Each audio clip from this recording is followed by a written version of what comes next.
Comment fait-on pour traiter l'eau et pour distribuer l'eau? C'est en mairie de Rombach qu'une dizaine d'élèves de l'école primaire de Villers se sont retrouvés la semaine dernière.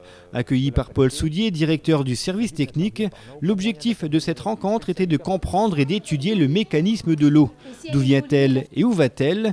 Des questions importantes pour mieux cerner les enjeux économiques et écologiques de notre planète. Et donc tous ces tuyaux qui partent de toutes ces villes arrivent toutes au même endroit. Tous les tuyaux arrivent au même endroit ici, à la station d'épuration. L'agence de l'eau rameuse qui propose une subvention aux écoles et aux classes qui désirent faire découvrir toutes les étapes et tout ce qui existe en eau autour de leurs écoles. Donc ils nous subventionnent et on peut comme ça faire découvrir à nos classes pendant toute une semaine donc les différentes sources de traitement de l'eau, l'eau qui existe dans nos communes, les habitants de l'eau et les pollutions et l'économie aussi pour les enfants. Après cette rencontre en mairie, les enfants se sont rendus à l'étang du Font-Saint-Martin, mais aussi à la station d'épuration de Richemont.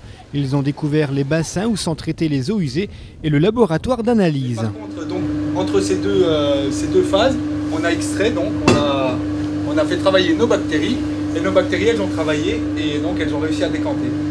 Cette visite a permis de montrer aux enfants l'importance de l'eau, indispensable dans notre quotidien et en même temps tellement précieuse. J'essaie de les faire devenir un peu plus citoyens par rapport à leur projet, à essayer de leur montrer que par des petits gestes de la vie quotidienne, on peut faire énormément pour la planète.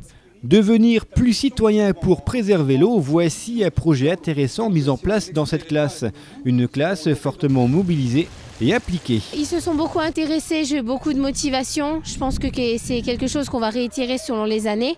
Mais j'espère avoir un bilan là quand on va essayer de faire donc notre projet photo avec des petits trucs et astuces pour protéger l'eau. Des trucs et astuces pour protéger l'eau, voici le programme à venir. Rendez-vous donc dans quelques jours pour suivre l'évolution de ce projet d'école qui finalement tombe à pic au regard des conditions météo actuelles. Et une fois que la station d'épuration, son bassin il est plein, les eaux sont traitées par des produits chimiques, mais ça vous le verrez demain quand vous aurez visité.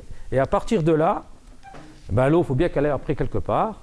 Cette eau-là, elle est emmenée vers le milieu naturel, c'est-à-dire dans une rivière.